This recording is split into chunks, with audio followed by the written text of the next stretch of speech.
네, 다시 정치권 소식 자세히 알아보겠습니다. 총선 참패 이후 국민의힘이 당 수습을 위해서 지금 총력을 기울이고 있는데요. 어제 4선 이상 당선인 중진간담회에 이어서 오늘 당선인 총회에도 참석한 권성동 의원 직접 연결해서 당 수습 방안, 또 새 지도부 구성 일정 등에 대해서 물어보겠습니다. 의원님 나와 계시죠? 예, 안녕하세요. 권성동입니다. 네, 안녕하세요. 이번에 지역구 강릉에서 당선이 되셨고 곧 5선 의원이 됩니다. 당이 참패를 했지만 그래도 당선 축하드립니다. 예, 감사합니다. 저를 5번이나 연속해서 뽑아준 시민들께 진심으로 감사를 드리고 예, 강릉 발전이라는 성과로서 보답하도록 하겠습니다. 네. 당내외 현안 바로 물어보겠습니다. 오늘 총선 후에 윤석열 대통령의 첫 입장이 나왔습니다. 총선에 나타난 민심 겸허히 받들겠다고 했고요. 더 낮은 자세, 유연한 태도로 많이 소통하겠다고 했는데요. 전체적인 발언 내용은 어떻게 들으셨어요? 이번 총선에서 나타난 민심의 소재를 정확히 파악하고 예, 앞으로 개선해 나가겠다는 그런 의지 표현이라고 생각을 하고 있습니다. 예, 그리고 가장 중요한 것은 대통령께서 말씀으로 끝날 것이 아니라 이 말씀을 예. 바로 실행하고 실천하는 것이 국민의 신뢰를 얻는 길이다 이렇게 생각하고 있습니다. 말이 아니라 이제 바로 또 실천을 해야 한다. 구체적으로 실천을 해야 한다면은 어떻게 더 국민 곁으로 다가가야 된다고 생각하시는 거예요?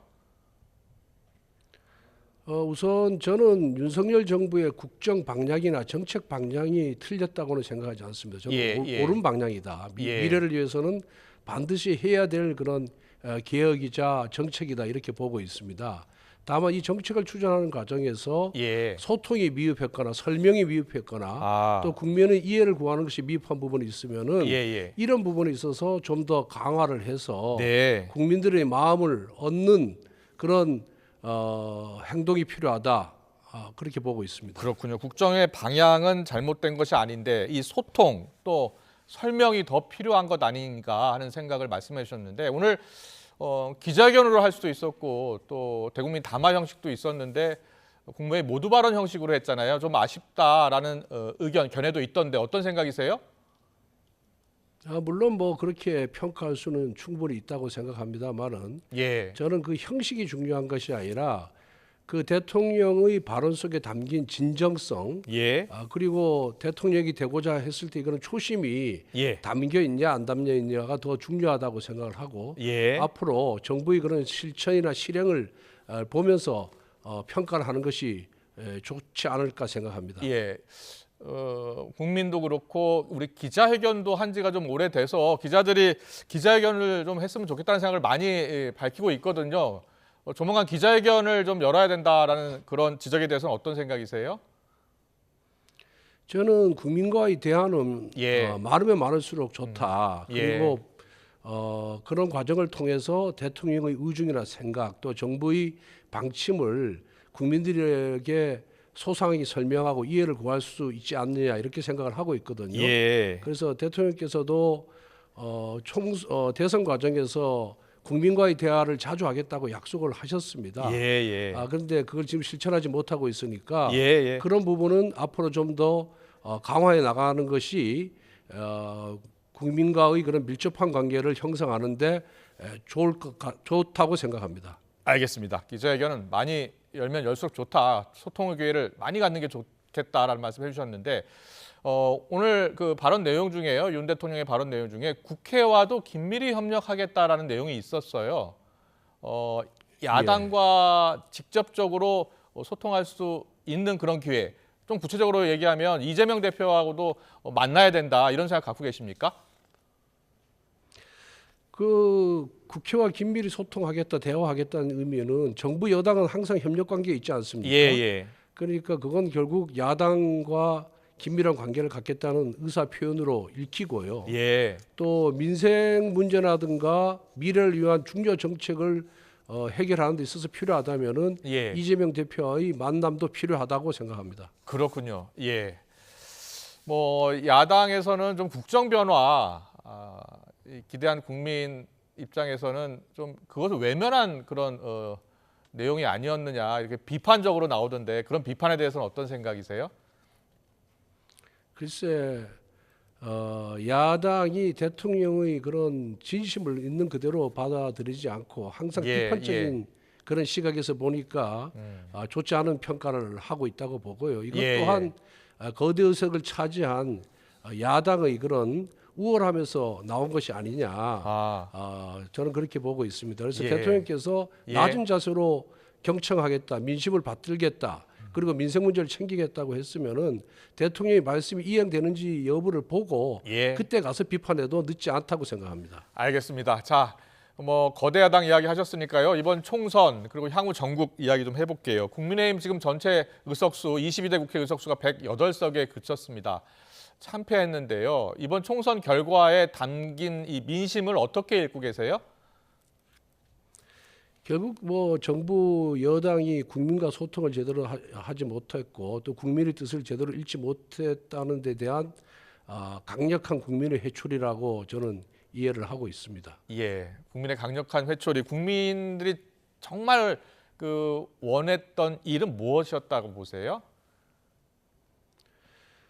국민들께서는 결국 우리 미래를 위해서 예. 또 미래 세대를 위해서 제대로 된 개혁 작업을 하는 것을 봤고 또 그런 개혁 작업 과정에서 국민들과 좀 더 긴밀하게 소통하기를 저는 원했다고 읽고 있습니다. 예. 그런데 국민들 눈에 보기에는 너무 일방적으로 나간 것이 아니냐. 그리고 정부 주도적으로 나간 것이 아니냐. 예. 이렇게 인식하는 데에서 국민의 마음을 얻는 데 실패했다고 봅니다. 그렇군요. 예. 그래서 우리 총선 관련해서 총선 패배에 대해서 원인 분석이 필요하다. 그러니까 백서라도 만들어야 한다. 이런 생각을 얼마 전 인터뷰에서 하셨던데 혹시 오늘 당선인 총회에서도 그런 내용이 있었습니까? 예, 당선인 총회에서 있었고 예. 어제 그 중진 간담회에서도 제가 예. 총선 백서는 반드시 필요하다. 아. 원인 분석이 있어야 그 다음에 우리가 뭘 반성하고 앞으로 어떻게 당을 쇄신하고 개혁할 것인지 답이 나온다. 예. 그리고 그런 답이 나왔으면은 그 실행하는 것이 중요한데 20대 국회 때도 총선 때도 백서를 만들고 21대 때도 백서를 만들었는데 네, 우리가 네. 과연 그 백서를 기준으로 얼마만큼 노력했는지에 대해서 반성을 해야 되고 앞으로는 백서를 만드는 것도 중요하지만 예. 백서에 담긴 내용을 실천하는 것이 더 중요하다라고 제가 어제 힘주어서 주장한 바가 있습니다. 그랬군요. 예. 실천이 중요하다는 말씀을 계속 하고 계시는데요. 어제 사선 중진 이상 당선인 총회, 오늘 당선인 총회에서도 어느 정도 결정이 된 것 같아요. 이제 지도부가 지금 부재한 상황이니까요. 실무형 비대위 꾸리고 전당대회는 언제쯤 여는 것으로 의견이 모아지고 있는 거예요? 글쎄 그게 이제 전당대회를 치르는 물리적인 시간이 한 달 반에서 2달 정도가 필요하다 그러거든요. 그러면 차기 원내 지도부가 구성된 이후에 예. 본격적으로 이 업무를 할 수 있기 때문에 그렇겠네요. 제가 보기에는 6월 말이나 7월 초에는 예. 전당대회가 가능하다고 보고 있습니다. 그렇군요. 6월 말이나 7월 초. 자, 그렇다면 전당대회를 통해서 자, 이제 일단 지금 당을 살려야 하니까요. 어떤 지도부가 나와야 된다고 생각하세요? 이미 뭐 답은 이제 나와 있다고 생각하는데 예. 우리 당이 국민과 조금 유리돼 있다는 측면이 많거든요. 그래서 당을 어떻게 개혁하고 쇄신해서 국민들의 그런 마음을 얻을 것인가에 대해서 예. 강력한 그런 리더십을 가진 있고 추진력이 있는 분이 당 대표가 되는 것이 중요하고요. 예. 또 대통령 임기가 3년이 남아 있거든요. 예. 그런데 이 정부 여당 간의 관계가 기본적으로 협력을 하지만은 예. 또 이제는 당이 정부를 좀 견인할 필요가 있다. 그래서 정부에 대해서 좀 비판할 거는 비판하는 그런 건강한 긴장 관계를 유지할 수 있는 그런 배짱이 있는 당 대표가 나오는 것이 바람직하다 생각합니다. 그렇군요. 일단 뭐 추진력도 있어야 되고 또 당정 관계도 이렇게 재정립할 수 있는 그런 사람이 지도부 당 대표가 돼야 된다라는 말씀을 해주셨습니다. 한동훈 전 비대위원장 이야기 잠깐 해볼게요. 향후 행보에도 지금 관심이 모아지고 있고요. 전당대회 출마 가능성도 이야기가 되고 있어요. 정치 선배로서 꼭 하고 싶은 말씀이 있으실 것 같습니다. 우선 정치는 결과에 대해서 책임을 지는 것인데 이번 예. 총선이 참패를 했기 때문에 예. 그 결과에 책임을 지고 비대위원장직에서 사퇴한 것은 적절한 조치였다 이렇게 예. 보이고요. 예. 전당대 출마 문제는 통상 선거에서 패배한 전직 당 대표가 그 다음에 치러지는 정당대에 출마하는 것은 제가 본 기억이 별로 없거든요. 그렇군요. 그래서 예. 그 부분은 한동훈 대표 비대위원장께서 예. 심사숙고해서 잘 판단을 하는 것이 좋겠고 예. 한동훈 비대위원장이 정치를 한 분은 아니거든요. 예, 쭉 예. 검사 생활하다가 장관직을 한 1년 몇 개월 하고 비대위원장을 했는데 예. 그러다 보니까 아직도 이 정치권에 접근하는 것이 조금 어색하지 않았나 이런 생각이 들기 때문에 예.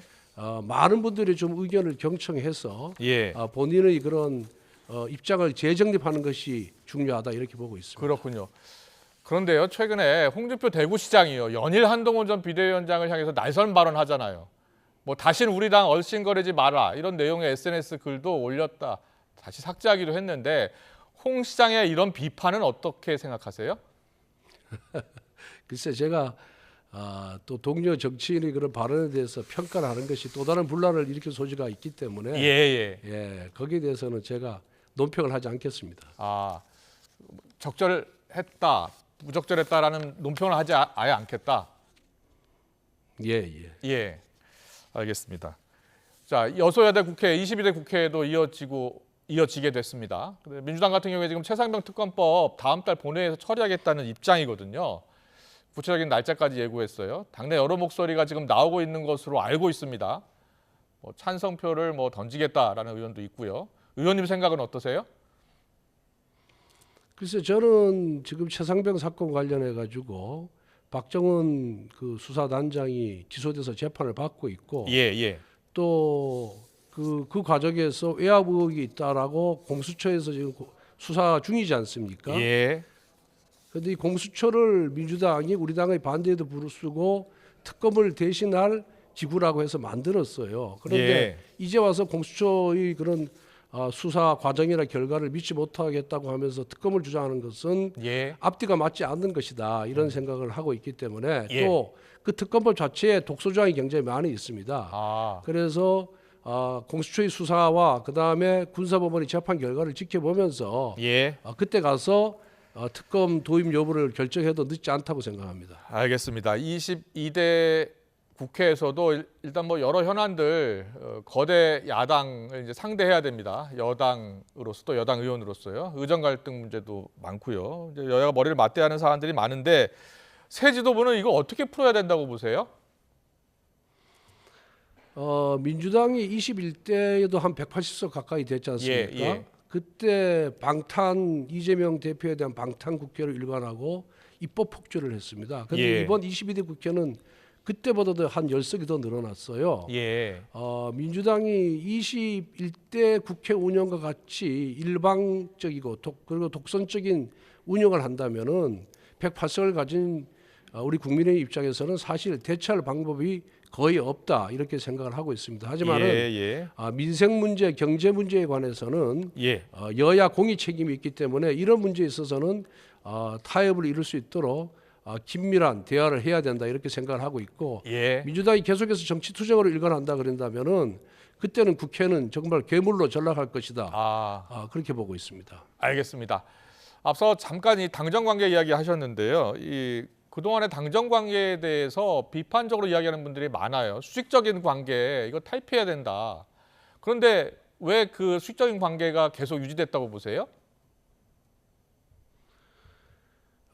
글쎄 저도 당 대표라든가 그런 건 제가 얘기하지 않아서 꼭 수직적인 관계였는지 아니면은 긴밀한 협력 관계였는지 판단하기 어렵습니다만 기본적으로 당이라는 것은 민심의 집합소 아니겠습니까? 그런 당의 민심이 정부에 잘 전달이 되고 또 정부에서도 이런 민심을 과거보다는 더 중시하는 그리고 좀 더 고려하는 그런 자세 변화가 필요하다고 생각합니다. 알겠습니다. 자, 대통령실 이야기 잠깐 할게요. 비서실장 지금 교체를 비롯해서요. 조직 개편 이야기도 나오고 있잖아요. 또 지금 사의를 표명한 한덕수 총리 후임 하마평도 오르내리는 분들도 많고요. 자, 먼저 이 총리, 새 총리가 온다면 어떤 분이 와야 된다고 보세요? 총리든 비서실장이든 예, 국민을 위해서 존재하는 것이고 또 나라 국가 발전을 위해서 존재하는 거 아니겠습니까? 예. 근데 정치의 기본은 저는 소통이라고 생각하고 국민의 목소리를 귀를 기울이는 것이다. 기울여야 되는 것이다. 이렇게 생각을 하고 있습니다. 그래서 이러한 소통 능력이 뛰어난 분이 예. 총리든 비서실장으로 임명이 돼야 되고 거기에다가 정책 능력이라든가 추진력을 겸비하면은 금상첨화가 아닌가 이렇게 생각하고 있습니다. 네, 알겠습니다. 마지막으로 이제 5선 중진 의원으로서 당대표 출마 여부도 고심하실 것 같아요. 예. 뭐 많은 보도가 나오고 있습니다. 어떤 생각이십니까? 글쎄 지금 당이 굉장히 어려운 상황이기 때문에 이를 당을 수습하고 쇄신을 해야 되는데 예. 저한테 그럴 만한 능력이 있는지에 대해서 끊임없이 자문을 하고 있고 또 많은 사람들이 지금 의견을 듣고 있습니다. 예. 그래서 그런 의견을 들은 다음에 아직 뭐 그 전당대 일정이 나오지 않은 상태이기 때문에 그때쯤 가서 제 마음을 결정을 할까 그렇게 생각을 하고 있습니다. 네, 알겠습니다. 시간이 조금 있어서요. 한두 개 더 여쭤볼게요. 그 민정수석실 기능하는 법률수석실 신설을 지금 대통령실이 검토하나 봐요. 권 의원님 생각은 어떠세요?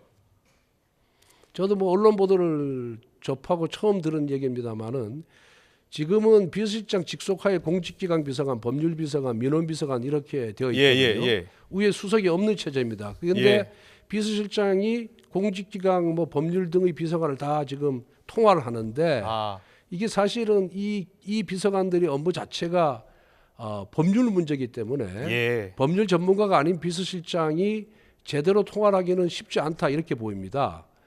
그러다 보니까 지금의 그런 공직기강 비서관 등이 사실상의 수석 역할을 하고 있거든요. 그래서 그런 문제를 해소하기 위해서는 이 세 개 비서관 위에서 일을 지휘할 수 있는 수석 그 이름이 뭐든지 간에 수석제를 신설할 필요도 있다 그렇게 보고 있습니다. 알겠습니다. 마지막으로 권성동 의원께서는 윤석열 대통령과 어렸을 때부터 친분이 깊으시잖아요. 중마고우 1960년 동갑내기. 그래서 많이 알려졌는데 권 의원님 개인적으로 윤석열 대통령에게 꼭 하고 싶은 말씀 있으면 해주시죠. 뭐 앞에서 제가 인터뷰 때 이미 여러 가지 질문에 답을 했기 때문에 그걸로 대신하겠습니다. 알겠습니다. 국민과 더 소통을 했으면 좋겠다라는 말씀 해주셨던 것 같고요. 기자회견도 가능한 많이 열어서 국민에게 더 많은 설명을 해줬으면 좋겠다는 말씀으로 가름하겠습니다. 오늘 말씀 여기까지 들을게요. 권성동 의원 연결해서 당 수습 방안 등에 대해서 들어봤습니다. 오늘 시간 내주셔서 고맙습니다. 예, 감사합니다.